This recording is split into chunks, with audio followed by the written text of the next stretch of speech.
Arkansas State Senator Stephanie Flowers spoke very passionately about the stand your ground law they're trying to pass in Arkansas. Now, we know those stand your ground law is basically you can kill a black person and get away with it law if you are a white person. Let's call it what it is. It's that Zimmerman law, because what black person you know get to stand their ground and they don't go to jail? You get that?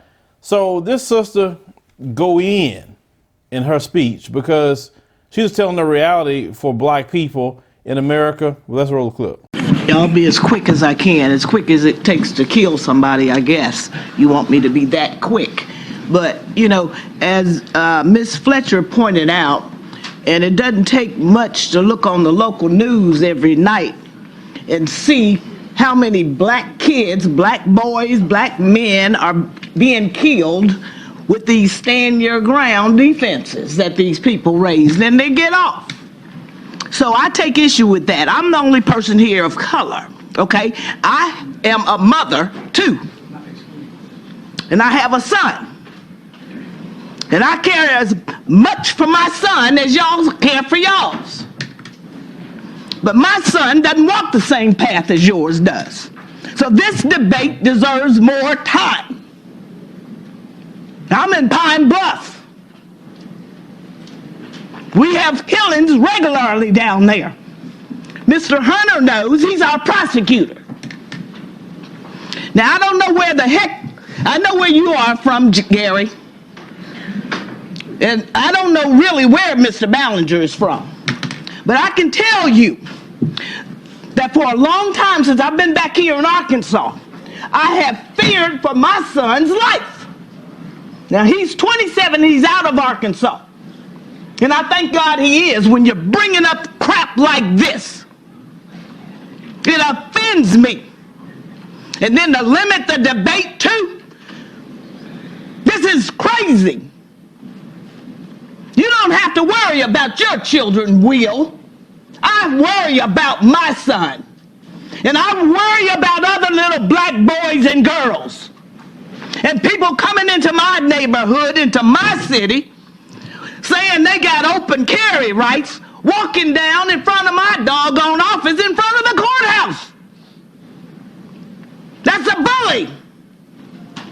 Do I have a right to stand my ground with some crazy ass person walking around with a doggone gun? I don't know what the hell he intends to do. But I know I am scared, I feel threatened.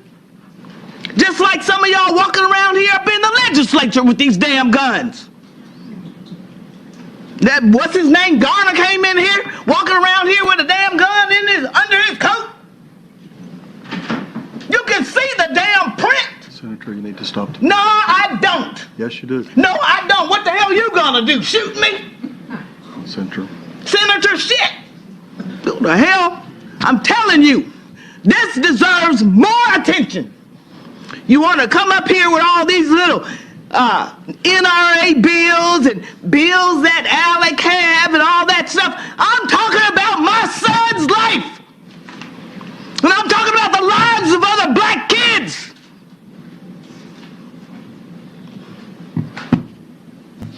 Do what the hell you want to do. Go ahead, but you can't silence me. You got your damn silence gun out the damn chamber today, but you are not going to silence me. With this bill, I think, at least for me, and where, because of who I am, what I look like, I would feel threatened by anybody coming around, especially you, Senator Ballinger. You are threatening to me and to my family. And I can't imagine you. Well, let me finish. It's not your time. But obviously, you're from a part of the state where you don't see people of color so much. And some of the things that, the behaviors that I have, the expressions that I make, the way I express myself, probably would make you feel threatened. but it wasn't intended that way. And people from different cultures, particularly black people, the people that I grew up around and I live around, that live around me, they feel threatened by a person like you walking into their community, just like that man down there in Zimmerman in Florida felt about Travion. Walking in his daddy's community, but that guy had never seen him. And he's going to demand what he's doing. Well, I'm not going to take the time when you come down there to Pine Bluff to tell me that. But you can be assured that I'll have my doggone gun there. And I'll feel threatened. And I wonder whether I will be justified with a stand your ground defense. Because walking around with guns on your hip and under your coat, and you can see the imprint, is threatening. You don't know the circumstances that people have gone through. We got killings down there in Jefferson County all the time. And people feel threatened. And I don't know where you come from with all this. Is your community so bad that are you planning to come down to Jefferson County with this crap? And if you do, we're going to have a response. And we're going to invoke this stand your ground defense if this thing passes. This particular sister is right. She is very upset. She's very passionate because we have a right to respond that way in this country. When we sit here and watch our people being treated the way they're being treated constantly, and it's been legalized, yes, it will make you upset. She was talking about how they walking around even in the state house with guns.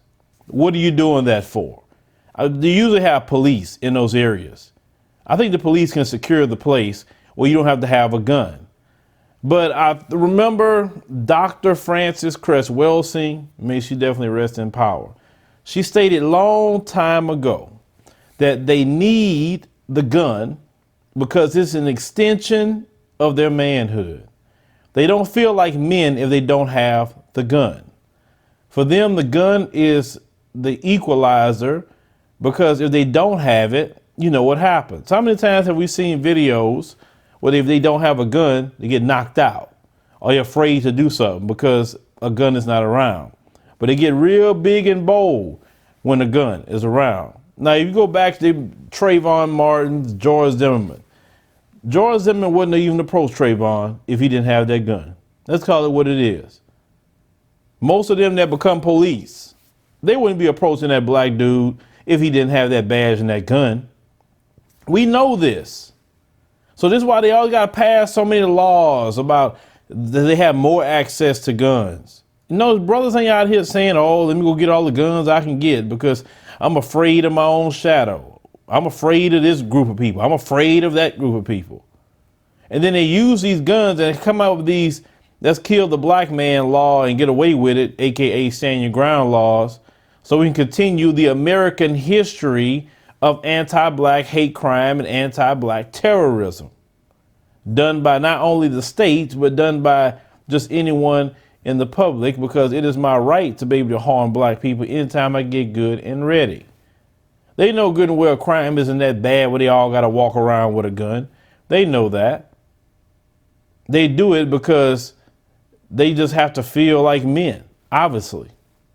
I would not want to be in a position as a man that the only way I feel like I'm a man unless I put a gun on my hip or I buy about 50 guns. I'm not saying you can't have a gun to protect yourself. You know, you got a home, you know, any intruder or whatever. Hey, I live in Texas.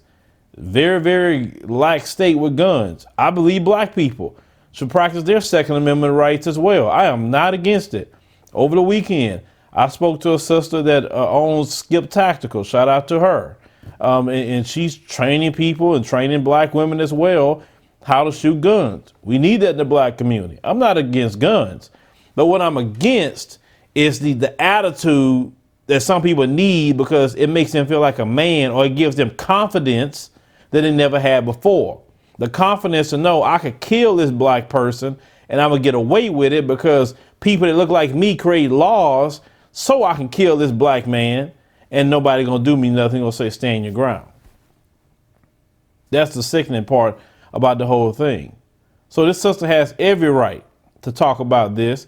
I don't have no issue with her colorful language because that's the way they need to be talked to. And then you want to say, oh, well, she's being so loud. She ain't being loud enough. And she need to be continued to be loud until you get it. Because you have a lot of people walking around, especially in some of these southern states, some of them. They're just really, stuck on stupid. How they feel about black folks and how they move around in general. Walking around with all these guns. I remember when I went to Ethiopia, nobody walking around with no guns. Even the police didn't even have guns. And you know what? I didn't hear no problems with crime. The Minister of Communications, when I talked to him, he told me, well, you have any crime going on here, the police not going to be your problem. The people going to be your problem. And that's a good society to be in. All the ones who had guns was the military. You know what I'm saying? I asked them about gun crime. They have gun crime. I said, no. What is that? Shooting people. They didn't have no mass shootings in Ethiopia. They didn't have, their kids being shot up in their schools. When I asked them about that, they didn't need any of that. And they have a okay society. It may not be like America having the luxuries, and the luxuries of America comes off of the backs of African slaves, my descendants. That's where the luxuries come from. But their society was okay without having guns all over the place. So you can live without a gun and be at peace. But certain people in this country, all they know to do is be violent. So they got to continue that. They can't work things out diplomatically. Let's be violent. Let's have a civil war. Let's have this. Everything they've done in the history of America. Let's be violent in the area of race. Let's push our violence on other people. Let's keep our superiority through violence. Everything's through violence. I wonder why we never have peace in the land. See, some people, that's against guns, and why they say take all the guns away, because really if you take all the guns away, especially from one group of people, it'd be peace. It really would be. Trust me, it would be. But they would try to start another civil war, part 2, if you try to take their guns, because they know if you take the gun away from them, you take the manhood away, according to Dr. Frances Cress Welsing. She wrote that. I just agree with it. It's just that simple. But leave me a comment there and think about this sister and what she has stated about these stand your ground laws, which is, like I stated before, AKA I can kill a black man and get away with it law. That only benefits white supremacy, because they would not allow a black man to kill a white man to get away with it. You know that's not going to happen at all. That law is just extremely racist. We know that. But the frustration of our people is on display before the world to see. And when you have people at the bottom, even if you are a state senator, you're still at the bottom. Now, eventually, we're going to have to rise.